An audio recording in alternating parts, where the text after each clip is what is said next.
Aujourd'hui, nous voyons la numérotation de position. Une fois de plus, vous inquiétez pas, cette vidéo est la dernière de cette série. En effet, nous allons conclure avec cet épisode, sur la base 16 ou hexadécimale. Alors, nous savons comment nous comptons, nous savons maintenant aussi comment les ordinateurs comptent. Cependant, le binaire reste assez long à utiliser, que ce soit à écrire ou à dicter. Il ne fallut pas attendre longtemps avant que certaines personnes commencent à trouver des bases plus faciles à utiliser.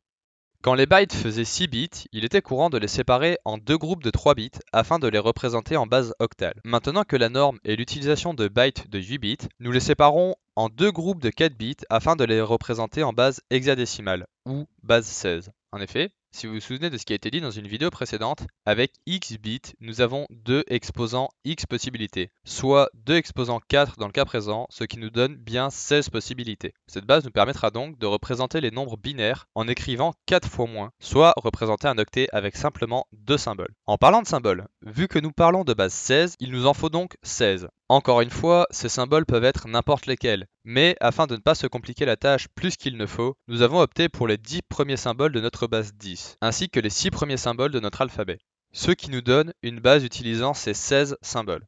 0, 1, 2, 3, 4, 5, 6, 7, 8, 9, A, B, C, D, E, F. A valant 10, B 11, C 12, D 13, E 14, F 15. Passons aux conversions, de la base 2 à la base 16. Comme je l'ai dit plus tôt, un groupe de 4 bits peut être représenté en base 16. La conversion de binaire à base 16 se fait donc en regroupant par paquet de 4 les bits de votre nombre binaire. Attention, il faut les regrouper en commençant par la droite, bien que ce ne soit pas toujours précisé car vous aurez très souvent un multiple de 4 bits. Ici ce n'est pas le cas pour vous montrer l'importance de commencer par la droite. Ensuite, vous pouvez soit convertir chaque groupe en passant par la base 10 afin de connaître la valeur de chaque paquet et de lui assigner le symbole correspondant, soit utiliser directement la base 16. Ce fut simple, n'est-ce pas ?